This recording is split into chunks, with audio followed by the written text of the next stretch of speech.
তার কথার পৃষ্ঠের সূচনা শুধু এতটুকু বলল, আমি আম্মুর কাছে যাব প্রণয়, নিয়ে চলুন। বারণ শুনবো না আমি। ড্রয়িং রুমের সোফায় মুখোমুখি হয়ে বসে আছেন মিসেস দিশা আর সূচনা। সূচনাকে নিয়ে তাদের বাসায় এসেছে প্রণয়। এত রাতে তাদেরকে দেখে মিসেস দিশা আর আরহাম সাহেব দুইজনই ঘাবড়ে গিয়েছিলেন। এদিকে দুজনের মধ্যে একজনও কিছু খুলে বলছে না। মিসেস দিশা ঘাবড়ানো কণ্ঠে জিজ্ঞেস করলেন, কি হয়েছে, একটু খুলে বলবি তো? সূচনা সহসা বলে উঠল, সত্যিটা শুনতে চাই, যেটা আমার কাছ থেকে লুকানো হয়েছে। মিসেস দিনার টনক নড়ল যেন। ফট করে তাকালেন প্রণয়ের দিকে। প্রণয়ের মুখের আর দৃষ্টি দেখে যা বোঝার বুঝে নিলেন। চোখের সামনে পুরনো ঘটনাগুলো ভেসে উঠল ওনার। ভারী হয়ে উঠল বুক। গম্ভীর কণ্ঠে বলল, কি জানতে চাও বলো? সূচনা পূর্ণ দৃষ্টি রাখল মিসেস দিশার উপর। ম্লান মুখে বলল, তুমি প্রণয়কে আগে থেকেই ছিল? নুরাইয়া আন্টি তোমার বান্ধবী? আমার বান্ধবী নুরাইয়া বোনের মতো সম্পর্ক ছিল দুজনের। বিয়ের পরেও আমাদের সেই সম্পর্ক বিন্দুমাত্র পরিবর্তন আসেনি। নুরাইয়া আর ওর ভাই থাকতো ওদের ফুপুদের বাড়িতে। বাবা মা মারা যাওয়ার পরই ঠাঁই হয়েছিল সেখানে। ওর ফুপা ফুপি ওকে খুব অল্প বয়সে বিয়ে দিয়ে দেন। বড়লোক ছেলে, তার উপর নুরাইয়া সুন্দর হওয়ায় ছেলে পক্ষের কোনো দাবি দেওয়া ছিল না। ওদের অ্যারেঞ্জ ম্যারেজ ছিল। ওর স্বামী ছিল ওর বয়সের ফারাক, থাকলো খুব ভালো ছিল, দুজনেই সুখী ছিল। প্রণয়ের জন্ম, বেড়ে ওঠা, সবকিছু নিয়ে বেশ আনন্দেই দিন পার করছিল। কিন্তু ইরা ওর পেটে আসার পর থেকে ঝামেলাটা শুরু হয়। ইরাকে কনসিভ করার কথাটা ওর স্বামীকে জানানোর পর থেকে সে সোজা বলে দেয় অ্যাবর্শনের কথা। কিন্তু নুরাইয়া কোনোভাবেই রাজি হয়নি। কিভাবে হবে? মা তো নিজের সন্তানকে কি করে মেরে ফেলতে পারে? তার জন্য পাষাণ হতেও ভয়ঙ্কর রকমের পাষাণ হৃদয়ের অধিকারী হতে হয়।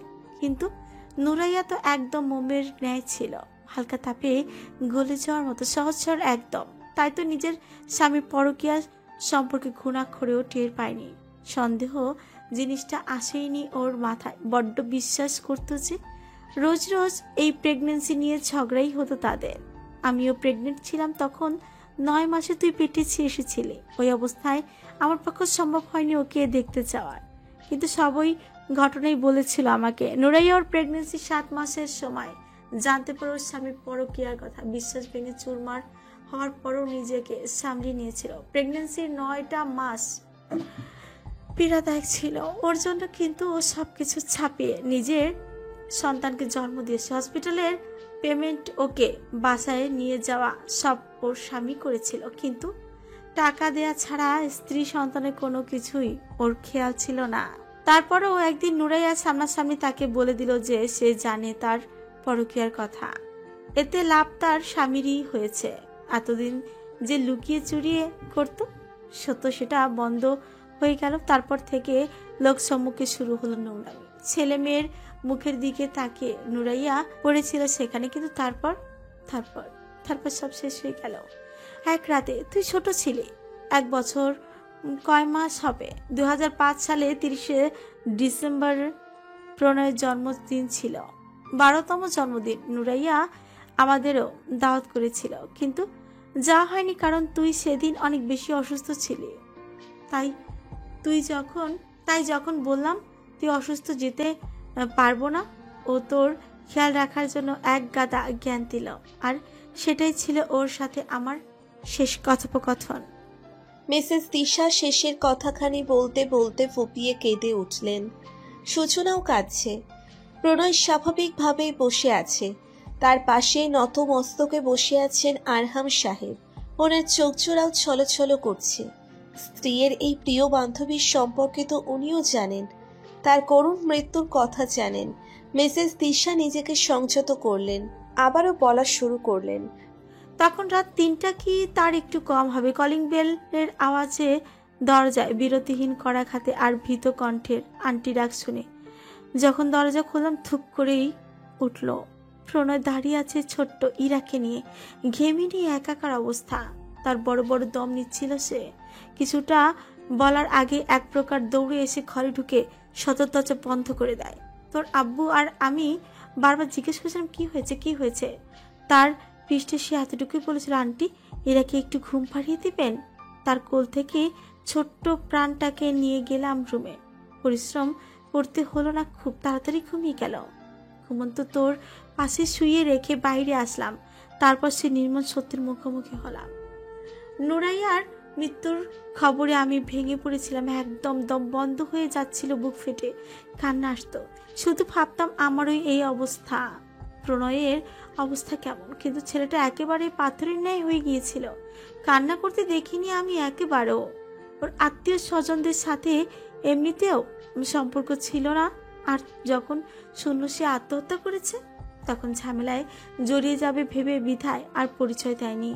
অনেক ভেবে চিন্তে ঠিক করলাম পরের দিন রাতে ট্রেনেই তোর দাদাবাড়ি চলে যাব ওদের নিয়ে, কারণ তখন একটা জিনিসই মাথায় ঘুরছিল যে আর যাই হোক ওদের দুজনের জীবন বাঁচাতে হবে, ওই পিশাচটার হাতে পড়তে দেওয়া যাবে না। ভাবলাম যে সবকিছু ঠিক ছিল, কিন্তু যাওয়া হয়নি, কারণ সেদিন রাতে খবর আসে তার মৃত্যুর কথা। সেদিন বিকেলে প্রণয়দের খোঁজে আমাদের বাসায় এসেছিল, কিন্তু আল্লাহ সহায় ছিলেন বলেই হাতে পড়েনি তার। ওনার মৃত্যুর পর সব ধামাচাপা পড়ে যায়, কারণ কারোরই মাথা ব্যথা ছিল না ওনার মৃত্যু নিয়ে, না ওনার না নুরাইয়ার। ওর ভাই বোন মানে প্রণয়ের মামা ইসহাক ভাই তাও চেয়েছিলেন আইনি ব্যবস্থা নিতে, কিন্তু কি করবেন, যার বিরুদ্ধে ব্যবস্থা নিবেন সেই তো মারা গেছে।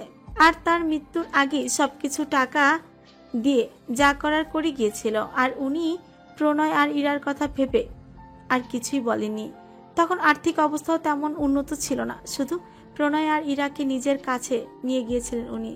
তারপর থেকে ওরা তাদের কাছেই বড় হয়েছে। ইরা কিছুই জানে না এসবের। আমি নিষেধ করেছিলাম, কারণ আমার ব্যাপারে একটু বলতে গেলে পুরো ঘটনার সামনে এসে পড়ার ভয় ছিল। তাই প্রণয়ের সাথে যোগাযোগ ছিল সবসময়, কিন্তু ওই যে তোকে আগে থেকেই চিনতো বা জানতো এমন না। তোকে যেদিন দেখতে এসেছে সেদিনই প্রথম দেখেছিল তোকে। তোর বাবার পছন্দ ছিল, আমারও অমত ছিল না, তাই আমরাই কথা এগিয়েছিলাম আগে। মিসেস তিশা থামলেন, এবার কয়েক মিনিটের জন্য চুপ করে থাকলেন।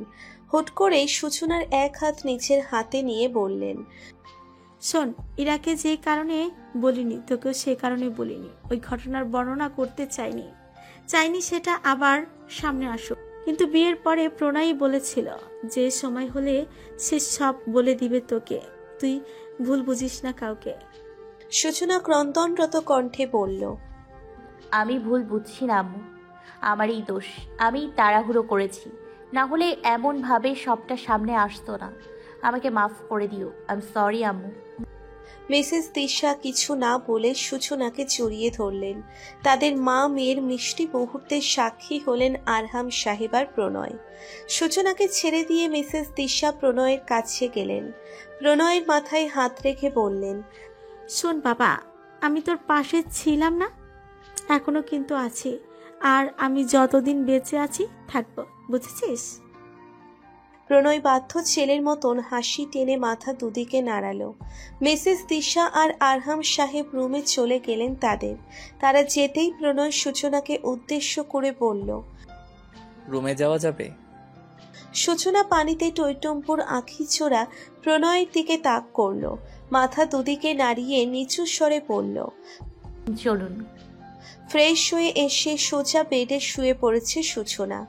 রুমে এসে হু হা ছাড়া আর কোনো কথা বলেনি সে। তার পাশেই যে প্রণয় আধশোয়া হয়েছিল বেডে, সেটাও যেন উপেক্ষা করে গেছে সে। প্রণয় কিঞ্চিত অবাক হয়েছে বটে। দুবার ডাকার পরেও যখন সাড়া দিল না সূচনা, তখন প্রণয় নিজেই তার পাশে শুয়ে তাই বাহু টেনে নিজের দিকে ঘোরালো। জড়িয়ে ধরেই শুয়ে পড়ল কতক্ষণ। সূচনা নড়ল না, কিছু বললও না। উত্তর জানা সত্ত্বেও প্রণয় জিজ্ঞেস করল, কাঁদছো কেন? ধারণা অনুযায়ী জবাব দিল না। জবাবের অপেক্ষাও করল না প্রণয়। সূচনার ফুপিয়ে ফুপিয়ে কান্নার আওয়াজ ক্রমশ বৃদ্ধি পেতে লাগলো। প্রণয় কিছু বলল না, কান্না করতে মানাও করল না। মাথায় হাত বোলাতে বোলাতে বলল, ক্ষণিকের কান্না যদি লম্বা সময় সুখ দেয় তাহলে কান্না করতে নিষেধ করব না আমি, বাদ সাধব না। এই কান্নার সমাপ্তি আজকে ঘটুক, কালকে সকালে তার ছায়া না পড়ুক। সকাল 10টার সময় ব্যস্ত নগরীর কোলাহল রাস্তায় গাড়ি চলছে থেমে থেমে। একটু জ্যাম ছুটছে, গাড়ি একটু এগুচ্ছে। সূচনার বিরক্তি চেপে রেখে বসে আছে। তার পাশে ড্রাইভিং সিটে প্রণয়, এক হাত তার স্টিয়ারিংয়ে, অন্য হাতে পরিহিত ঘড়িতে বারংবার সময় পরখ করছে। সূচনা এবার কিছুটা অধৈর্য হয়ে জিজ্ঞেস করলো, কোথায় যাচ্ছি? পুলিশ স্টেশনে। প্রণয়ের তৎক্ষণাৎ জবাব। পুলিশ স্টেশনের কথা শুনে সূচনা অবাক হওয়ার কণ্ঠে জিজ্ঞেস করলো, পুলিশ স্টেশন? কিন্তু কেন? সেখানে কেন যাব? বাকিটা জানতে হবে না, তাই যাব। কিন্তু মুগ্ধ যেতে বলেছে। কেস যেহেতু ও সামলিয়েছে তো ওই ভালো জানে, তাই যাব। রিল্যাক্স, আমি আছি না। প্রণয়ের শেষ বাক্য নীরবে হাসল সূচনা, মনে মনে আওড়ালো, আপনি আছেন দেখেই তো ভয় হয় না, কোনো কিছুতে চিন্তা হয় না। পুলিশ স্টেশনে মুখোমুখি বসে আছে সূচনা ও স্নেহা। স্নেহার পাশে একটা অচেনা মেয়ে। সূচনার জন্য অচেনাই, কারণ এই মুগ্ধ সে আগে দেখেনি। প্রণয় বাইরে মুগ্ধর সাথে। সূচনা মুগ্ধকে জিজ্ঞেস করেছিল, ভাইয়া, রিয়াদকে কেন অ্যারেস্ট করা হয়েছে? মুগ্ধ উত্তরে শুধু এতটুকুই বলেছে। তার উত্তর দেওয়ার মানুষ আপনার জন্য ওয়েট করছে ওয়েটিং রুমে। তারপর ওয়েটিং রুমে নিয়ে আসা হয়েছে তাকে। স্নেহাকে দেখে যেমন রাগ হয়েছে তেমনি ঘৃণাও আসছে সূচনার। আসার পর থেকে সূচনা চুপ করেই ছিল। নীরবতা ভেঙেছে স্নেহায়। কেমন আছিস সুচি? সূচনা কিঞ্চিত অবাক হলো স্নেহার তাকে সুচি বলে সম্বোধন করায়, কিন্তু প্রকাশ করলো না। কাট কাট গলায় জবাব দিল, আলহামদুলিল্লাহ ভালো আছি, অনেক ভালো আছি। আমাকে জিজ্ঞেস করবি না? জিজ্ঞেস করার কি আছে? সামনে বসে আছিস, ভালো না থাকলে তো আর আসতে পারতি না, তাই না? স্নেহা কিছু বলল না। সূচনার এমন ব্যবহারে হালকা হেসে বলল, আমি যা করেছি তার জন্য এই ব্যবহার আমার প্রাপ্য, সমস্যা নেই। তোকে কিছু বলার ছিল। কি বলবি তাড়াতাড়ি বললে উপকার হতো। আজে বাজে জিনিসে সময় নষ্ট করার সময় নেই। ঠিক আছে, শোন। রিয়াদ তোর সাথে 6 মাসের জন্য সম্পর্ক করতে চেয়েছিল, শুধুমাত্র তার উদ্দেশ্য হাসিল করার জন্য। কিন্তু তার উদ্দেশ্য যে তোর সাথে ওইসব করা ছিল সেটা বুঝতে পারিনি আমি। তুই যখন তার এত চেষ্টার পরেও তার প্রপোজালে রাজি হচ্ছিলি না, তখন ও আমার হাতে পায়ে ধরে জোড়াজুড়ি করে আমাকে রাজি করায়। আমাকে বলে আমি যেন তোকে আমাদের বাসায় ডাকি, আর বাসা পুরো ফাঁকা থাকবে, সেই সময় তোকে প্রপোজ করবে। আমিও তার কথা বিশ্বাস করে ফেলি, কারণ তার এতদিনের সব পাগলামি দেখে আমিও ভেবেছিলাম সে সত্যি তোকে ভালোবাসে। কিন্তু আমি ভুল ছিলাম। যখন বাসায় এসে শুনি সে তোর সাথে ওইসব করার চেষ্টা করেছে, তখন আকাশ থেকে পড়েছি। স্বপ্নেও ভাবিনি রিয়াদ এমন ধরনের ছেলে। তখনই বাসার সবাইকে সত্যি কথা বলে দিতে চেয়েছিলাম, কিন্তু আমার কাছে তো কোনো প্রমাণ ছিল না, আর না তোর সাথে যোগাযোগ করতে দিচ্ছিল সে। আমাকে হুমকি দিয়েছিল যে আমি যদি সত্যি কথা বলার চেষ্টা করি, ও তাহলে তোর সাথে যেটা করতে পারেনি সেটা আমার সাথে করবে। এমনিতেও সে খুব ভালো ভদ্র, সবাই তাকে এমন বলেই জানে। সেখানে প্রমাণ ছাড়া তার সম্পর্কে কিভাবে এসব বলতাম? তার উপরে নিজের সতীত্ব হারানোর ভয়, তাই চুপ করে থাকতে হয়েছে। লজ্জায় অনুশোচনায় তোর সাথে যোগাযোগ করিনি। দোষ তো আমারও ছিল।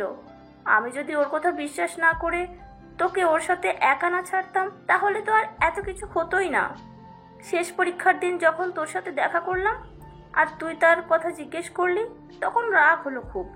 তোকে দেখে মনে হলো তোর মনের অবস্থা ভালো না, কিন্তু কিছু জিজ্ঞেস করতে পারিনি, কারণ আমি জানতাম যে তুই আমাকে মন থেকে ক্ষমা করিসনি। তাই কিছু বলতে চেয়েও আটকে যাচ্ছিলাম, অধিকার পাইনি। কিন্তু সময় যত যাচ্ছিল আমার অনুশোচনা আর ক্ষোভ বাড়ছিল। ক্ষোভটা কেন বাড়ছিল জানিস? সূচনা প্রশ্নসূচক দৃষ্টিতে তাকাতেই স্নেহা বলে উঠল, সত্যি বলে দেওয়ার দুঃসাহস দেখাতে গিয়েছিলাম, অতঃপর নিজের সর্বোচ্চ দামি জিনিসটাই হারাতে হলো। স্নেহার কথা শুনে সূচনা আঁতকে উঠল। বড় বড় চোখ করে তার দিকে তাকাতেই স্নেহা সহসা বলে উঠল, যা ভাবছিস তাই। আম্মুকে মুখে বলার মতো সাহস আর মুখ কোনোটাই আমার ছিল না, তাই চিঠি লিখেছিলাম আম্মুকে। তোর ঘটনার শুরু থেকে একদম আমাকে হুমকি দেওয়া সব কিছু লিখেছিলাম। কিন্তু আমার পোড়া কপাল, চিঠিটা আম্মুর হাতে পড়ার আগে তার হাতে পড়ে যায়, আর সে রাগের বশে জোর করে আমায়। ফুপিয়ে কেঁদে দিল স্নেহা। সূচনা ব্যথাতুর নয়নে তাকিয়ে রইল। মাথায় ঢুকলো না তার, মানুষে তো নিষ্ঠুর হয় কিভাবে। স্নেহা কান্না থামিয়ে ক্রোধান্বিত কণ্ঠে বলল, তাকে শাস্তি দেওয়ার জন্য যখন কোনো রাস্তা আমার ছিল না, তখন পথ হিসেবে প্রণয় ভাইয়া নিজেই আসেন। মাহি ভাবি আর আমাকে জোর করে নিয়ে আসেন তার অফিসে। আমি জানতাম না উনি তোর হাজব্যান্ড। পরে যখন জানলাম তখন খুশি হয়েছি অনেক, শান্তি লাগছিল জানিস। একটা মানুষ কতটা সুন্দর মস্তিষ্কের হলে তার স্ত্রীর এমন সত্যের কথা জেনেও তাকে খারাপ না ভেবে উল্টো তার সাথে যারা খারাপ করেছে তাদের শাস্তি দেওয়ার জন্য এত ঝামেলা পোহাতে পারে। পুরো ঘটনা শোনার পরে উনি সত্যি যাচাই করার জন্য আম্মুকেও ডেকে জিজ্ঞেস করেন। ও হ্যাঁ, আমাকে রেপ করার ঘটনাটা আমার আম্মু আর আব্বু জেনে গিয়েছিল তখন। বাবা বাসায় ছিলেন না, কাজের প্রয়োজনে দেশের বাইরে ছিলেন। তাই রিয়াদের আম্মু আব্বু ফুসলিয়ে আম্মুকে রাজি করে ফেলেন যেন এই ব্যাপারে কিছু না বলেন কাউকে। তারা তাদের ছেলেকে নিয়ে তড়িঘড়ি করে আমেরিকা চলে যান। যেহেতু আগে থেকেই সেটেল ছিলেন সেখানে, তাই যাওয়া নিয়ে কোনো সমস্যা হয়নি। ও হ্যাঁ, তাদের ছেলের সাথে আমারই বিয়ে দেবেন এই ওয়াদাও করে গিয়েছিলেন, আর আমার যাবতীয় খরচও দিয়ে গেছেন। প্রতি মাসে খরচ পাঠিয়ে দেবেন তাও বলেছেন। আম্মুকেই লোভে পড়েছিলেন নাকি আমাকে দিয়ে ব্যবসা করলেন বুঝিনি, বোঝার অবস্থাও ছিলাম না। ট্রমাটাই জ্বর ছিল 1 মাসের জন্য। সে সময় তাদের মধ্যে কি হয়েছে না হয়েছে সে সম্পর্কে আমি কিছুই জানতাম না, কিন্তু যখন জানলাম তখন আম্মুর মুখের দিকে তাকানোর মতন অবস্থা ছিল না। কারণ রিয়াদ বিয়ে করে নিয়েছে আর তার স্ত্রী 4 মাসের প্রেগনেন্ট ছিল। আম্মুকে আবার সেসব বলে লজ্জা দিতে পারিনি, তাই সে সম্পর্কে কোনো কথা আজ পর্যন্ত বলিনি আম্মুর সাথে। আম্মুর সাথে আমার সম্পর্ক স্বাভাবিক না, ঠিক এই কারণেই। আব্বু আম্মুর সম্পর্কেও ফাটল ধরেছে যখন আব্বু সবটা জেনেছে। প্রণয় ভাইয়া সব সত্যিটা বলে দেওয়ার জন্য অনেক বুঝিয়েছেন আমাদের দুজনকে। অতঃপর যখন পুলিশের কাছে সবকিছু বললাম, এফআইআরও করলাম, তখন রিয়াদকে অ্যারেস্ট করা হলো। কিন্তু আমার আম্মু বা তার আব্বু আম্মুর জানার বিষয়টা স্কিপ করেছি আমি। প্রণয় ভাইয়া জানে এটা, কারণ তারা তাদের শাস্তি তো পাচ্ছেই। রিয়াদের আম্মু স্ট্রোক করে প্যারালাইজড হয়ে আছেন 4 মাস ধরে। হুইল চেয়ার ছাড়া উনি অচল। রিয়াদের বাবার মৃত্যু হয়েছে প্রায় 1 বছর। আর আমার আম্মু, ওনাকে আমি কোনো শাস্তি দিতে চাই না, যতই হোক আমার মা। আর উনি তো শাস্তি পাচ্ছেনই। ওনার স্বামী সন্তান কারো সাথেই ওনার সম্পর্ক নেই, সবাই থেকেও কেউ নেই ওনার। তবে তুই চাইলে শাস্তি দিতে পারিস, কারণ উনি তোরও কালপ্রিট। চাইলে সবাইকে বলে দিতে পারিস, আমি নিষেধ করব না। আর আর এই যে ও হচ্ছে মাহিরা ভাবি, রিয়াদের ওয়াইফ। স্নেহা তার পাশে থাকা মেয়েটাকে দেখিয়ে বলল। সূচনা পূর্ণ দৃষ্টিতে তাকালো মাহিরা নামের মেয়েটার দিকে। আমি ওকে ডিভোর্স দিয়ে দিচ্ছি। সূচনার তাকাতেই বলল মাহিরা। সূচনা অবাক হয়ে জিজ্ঞেস করলো, কেন? স্নেহা আর আমাকে আপনার হাজবেন্ড তার অফিসে নিয়ে গিয়েছিল জোর করে, সত্যিটা জানার জন্য। কিন্তু স্নেহা সেসব কথা অনেক আগেই আমাকে জানিয়েছিল। স্নেহা সম্ভবত আমাকে এসব কিছু বলার জন্যই আমার সাথে যোগাযোগ করে আর আমার বিশ্বাস অর্জন করে, যেন ওর কথা আমি অবিশ্বাস না করি। আর হয়েছেও তাই। স্নেহার সব কথাই বিশ্বাস করেছি আমি। আর না করেও কি করব, কারণ আমি নিজেও জানতাম সেসব। রিয়াদ আগে থেকেই আমার সাথে উল্টাপাল্টা বিহেভ করত। আমেরিকাতে থাকতেই রাত বিরাতে বাড়ি ফেরা, মেয়েদের নিয়ে ক্লাবে যাওয়া, এসব কিছু নিত্যদিনের রুটিন হয়ে গিয়েছিল তার। কিন্তু আমার কাছে রাস্তা ছিল না কোনো। আর দেশে ফিরতে হলেও রিয়াদকে ছাড়া পারবো না, কারণ আমার পাসপোর্ট, ভিসা, যাবতীয় সব কাগজপত্র রিয়াদের লকারে ছিল। তাই নিরুপায় হয়ে পড়েছিলাম। কিন্তু ওনার মামার মৃত্যু হয় দেশে ফেরেন, আর সেই সুযোগে আমিও দেশে ফিরি। দেশে ফিরেই সবার আগে লয়ারের সাথে কথা বলি, আর আশা করি রিয়াদের সব অপরাধের কথা শোনার পর আদালতে তাড়াতাড়ি রায় হয়ে যাবে ডিভোর্সের ব্যাপারে। এরকম জঘন্য একটা মানুষের সাথে থাকার চেয়ে সারা জীবন একা থাকাও শ্রেয়। শুধু আমার ছেলে দুটো আমার কাছে পেলেই আমি খুশি। সূচনা কিছু বলল না, স্নেহার সাথে এত এত অন্যায় হয়েছে আর সে স্নেহাকেই এত ভুল বুঝেছে, স্নেহাকে অপরাধী ভাবছিল। ছি,